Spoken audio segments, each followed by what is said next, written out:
The date was July 7th, 2024, and the incident occurred in Muchmari village, 300 kilometers from Amaravati, the capital of Andhra Pradesh. A family had no idea what was about to happen, something unthinkable, even for one's worst enemy. Their 8-year-old daughter, a third-grade student, had gone to play with her friends in a nearby park.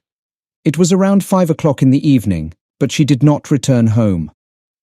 As time passed, her parents grew worried and rushed to the park to pick her up, but their daughter was nowhere to be found. When they asked nearby residents and other children, they received no information. The situation grew increasingly concerning, so they began searching for her in the surrounding areas. As the sun set, fear of something terrible happening began to overshadow their hopes. After searching tirelessly, the father, along with other family members and villagers, went to the police station and filed a missing person report for his daughter. Given the seriousness of the case, especially since it involved a young girl, the police immediately launched a search operation. They began looking for the child in the areas around her home and its surroundings. Time is of the essence in cases of missing minors, so the girl's family and villagers also joined in the search, but no clues or witnesses emerged. By July 10th, 2024, more than 2 days had passed without any results. Desperate to find the girl, the authorities resorted to using a dog squad, marking the beginning of a breakthrough in the case.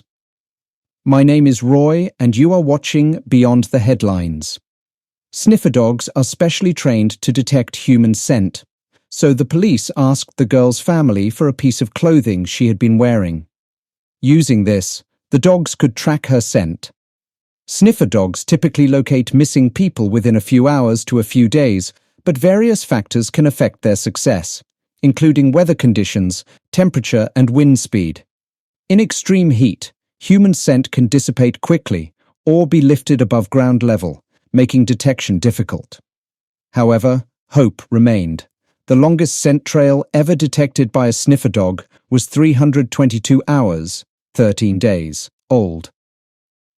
Fortunately, while the region where the incident occurred is usually hot, the rainy season had brought moisture to the air, helping the dog retain the scent. Within a few hours, most of the village had been searched, except for a small area where the dog's reactions indicated the strongest scent concentration. The police cordoned off the area and continued the search with the dog and its handler, accompanied by many villagers who were determined to bring the girl home safely. After some time, the sniffer dog stopped in front of a house, signaling that the child was likely inside. The police immediately knocked on the door and conducted a search. However, instead of the missing girl, they found a 12-year-old boy, a 6th-grade student from the same school as the girl. The house belonged to him. His family members were equally shocked to see the police and a crowd of villagers at their doorstep. But when a sniffer dog led the police to that location, it was neither a coincidence nor a mistake. Where human abilities end, their capabilities begin. The police suspected that something was wrong because, as soon as the boy saw them, his body language and expressions changed completely. When the police began questioning him about the girl, he pretended to know nothing, but he was just a child. He quickly broke down under police interrogation and revealed a horrifying truth that shook the foundations of faith and humanity. On July 7th, 2024, while the girl was playing with her friends in a park in Muchmari village, she was spotted by 3 boys from her school. 2 of them were 12 years old and in 6th grade, while the third was 13 years old and in 7th grade. The girl, a 3rd grader, recognized all 3 since they all studied in the same school in their small village. The boys called her over in a friendly manner, like an older brother would, under the pretense of playing. She had no idea that the boys she trusted would turn into her worst nightmare. Luring her in, they took her to an isolated area near the pump house of the Muchmari irrigation project, where they took turns assaulting her. To silence her, they tied her mouth so she couldn't scream. Once they had committed their heinous crime, they began to fear that she would go home and expose them. So, they made a horrifying decision. to kill her. The canal's water level was high due to the rains. Taking advantage of this, they murdered the girl and threw her body into the canal, which was connected to the Krishna River. This shocking confession came from the same 12-year-old boy whose house the police had searched. He also identified the other two boys involved. All three have since been arrested, but because they are minors, questions arise about what punishment they will receive. They will likely be sent to a juvenile detention center, as the law does not impose severe punishments on offenders of their age. But a family has lost their daughter, and her siblings are devastated. They are too young to fully comprehend the horror their sister endured. As of July 11, 2024, the girl's body has yet to be recovered. Due to the strong water currents and the passage of several days, the chances of finding her remain slim. SP Raghavir Reddy has deployed 5 police teams and a specialized team of divers from SDRF and NDRF to continue the search for her remains. Authorities revealed that the 3 boys were so cunning that no one suspected them. They deliberately maintained their daily routines and continued visiting the park and the crime scene as if nothing had happened. The girl's family, along with villagers, has taken to the streets demanding justice. They argue that if age is no barrier to committing such a brutal crime, why should it be a barrier to punishment?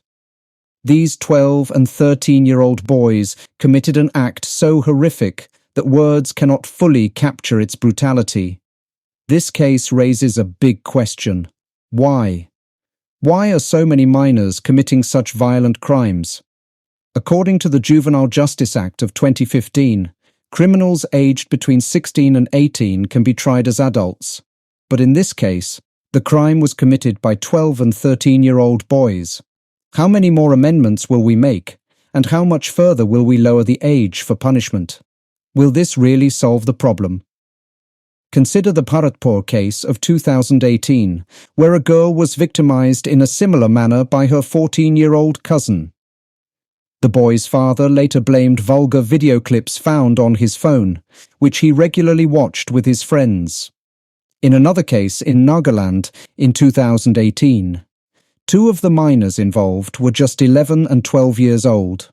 One of them was even the victim's cousin. There are countless such cases, and they only seem to be increasing every year. Everyone offers different explanations, and to some extent, each of them may be valid. A child's mind is like raw clay. It can be molded in any direction. Cases like these not only put the accused boys on trial, but also raise questions about society as a whole because, in some way, we all share responsibility. Unsupervised access to social media, the internet, and mobile phones exposes children to explicit content, leading them toward premature pseudosexual maturity at a psychological level. On one hand, sex education remains a taboo topic, while on the other, an overwhelming amount of sexual material is freely available on the internet and social media, where children are among the largest consumers. Scientific research has also proven that minors lack the ability to fully comprehend the future consequences of their actions. The real problem arises when we focus solely on identifying reasons rather than finding solutions. Blaming external factors alone is not enough, because minor offenders do not fit a single profile. They can come from any age group, economic background, level of education, caste, or religion. It's terrifying to think about how we will prevent the next generation from falling into this abyss in the future.